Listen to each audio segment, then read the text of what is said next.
First of all, you know, as an Aztec, it's great to see the team doing well. It's good to see, even in a game, you know, when you go to BYU and you fall behind 14 points, it's like that used to be the end, and they somehow made it a game, and they came back and fight. It's easy to play from ahead, boy, but it's tough to play from behind. And I believe that Coach Faulk is doing a great job. He and his staff at instilling in these kids the fight that you need in order to win football games and definitely win championships. So for me, it's been a long time since I've had that feeling when I watch or when I'm checking the scores that, okay, we have a chance.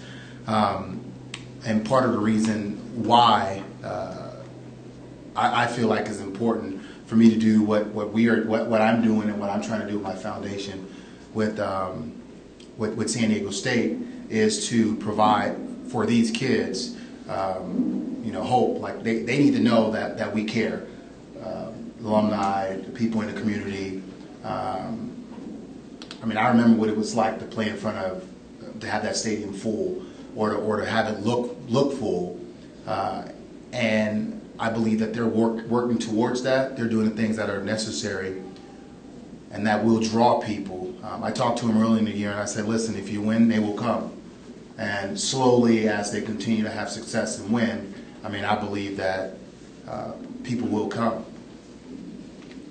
What are some of the steps the Foundation's taken to get more people excited about the program? Well, I mean, media, stuff like this, getting people involved, reaching out to former players, the alumni, getting them involved.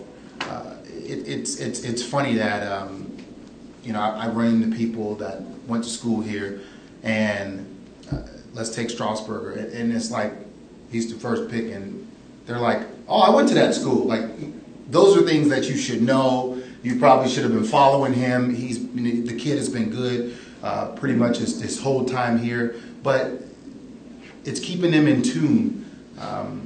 I work with Rich Eisen. He went to Michigan. I mean, if there's a freshman on Michigan's team, and he's supposed to be okay, he knows.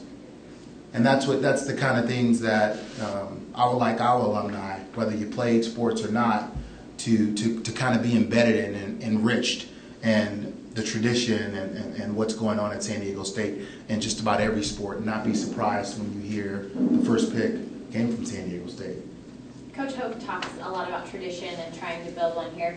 Is homecoming kind of one of those first steps? You have a team that, you know, this fan base can finally be excited about, and they can come out this weekend? No doubt, and in creating an atmosphere around homecoming to get people excited about it, to get your alumni, your former athletes, the community, your fans, just the kind of camaraderie that you need in order, because as players, you know, sometimes homecoming, you want to look at it as just another game, but when you come out and you see your fan base, it's excited about this game being homecoming, it ignites you. It puts something in you, and I'm sure we all obviously went to high school, and you remember what homecoming in high school was like. When you get to college, it shouldn't go down, it should be on a bigger scale. And that's what we're trying to help create around here, that tradition. Not just with homecoming, although it starts with a time like homecoming or a game like homecoming, but throughout the season, regardless of what it is, basketball, baseball, football, softball, whatever it is that we do.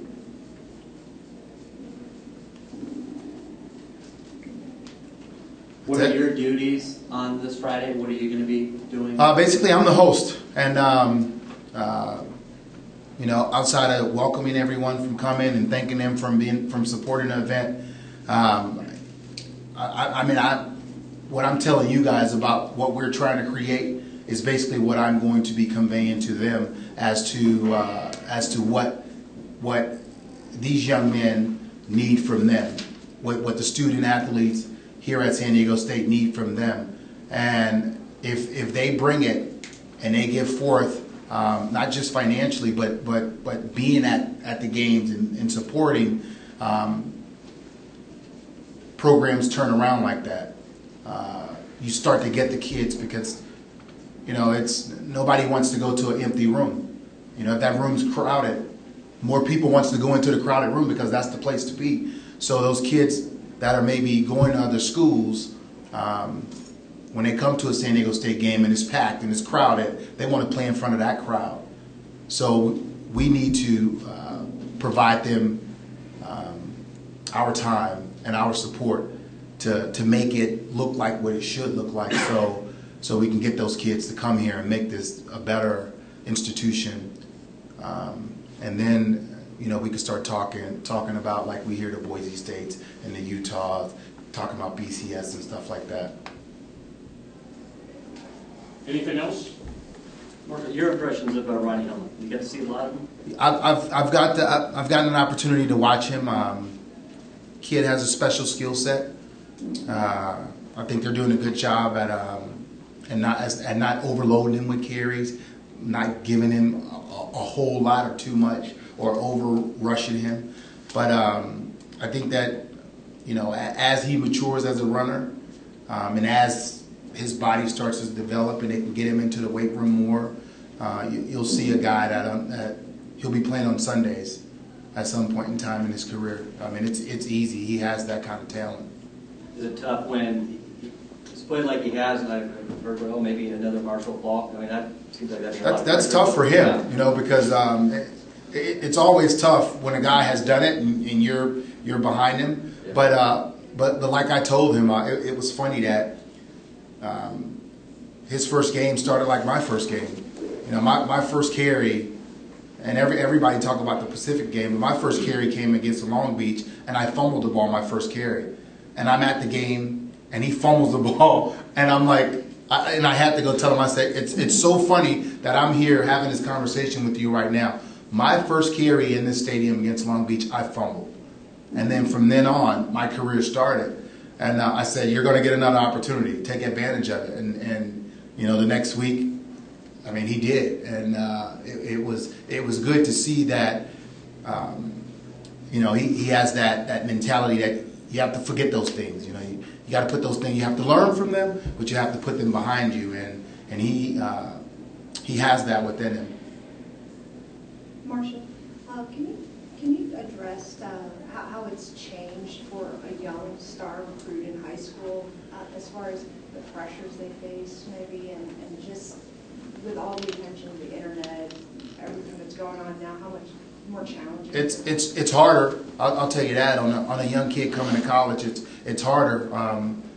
And the way that in football, if you want to make it to the next level, how the word character, I mean, it follows you. So whatever you do in college, and it's not just your freshman year. I mean, they go back to high school. They're going back to high school and talking to your high school teachers. The media attention, I mean, I don't know. Maybe I probably wouldn't have made it because I had fun in college. I mean, I went to San Diego State. I enjoyed going to San Diego State. It was a fun school. It still is a fun school. And I can't say that I did everything right.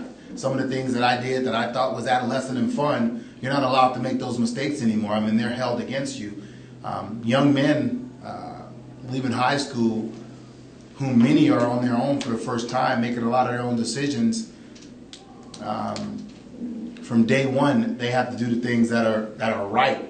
Or we don't say he's a freshman, he messed up. You know, it's just like he messed up. That's it. You don't get to be a freshman and make mistakes. You have to come out and conduct yourself like a student athlete, and the learning curve is hopefully learning from someone else messing up and hoping that it's not you. It's very hard. The media attention in today's game and how things filter its way through, it can really hurt. It can really hurt you as a kid if you want to play professional sports. Could you have played for Coach Hoke? Yeah, that would have been easy. Playing for Coach Hoke is easy. Being around Coach Hoke is easy because he's a football coach. You know, he stood up here. He's not a politician. I'm sure you guys have been up in here. He's not going to sugarcoat anything. It's like it's about football. It's not about selling you anything. It's football. It's football. And then when you're tired of hearing it, it's football. And that's what you love. I mean, I'm a football guy. And it's refreshing when I sit down and talk to him. And I'm like, hey, Coach, I watched the game. What happened? You know, it's not like, oh, son, no, we stunk here. We didn't tackle. That's it. You know, their offensive line, they returned 4 out of 5 offensive linemen, but we just didn't tackle. And a lot of coaches like to pad stuff and say, you know, yeah, we're going to give it a better effort. And no, we didn't tackle. We'll fix that. So it's good and it's refreshing to have a guy stand in front of you and not politic it and just be honest and be a football coach.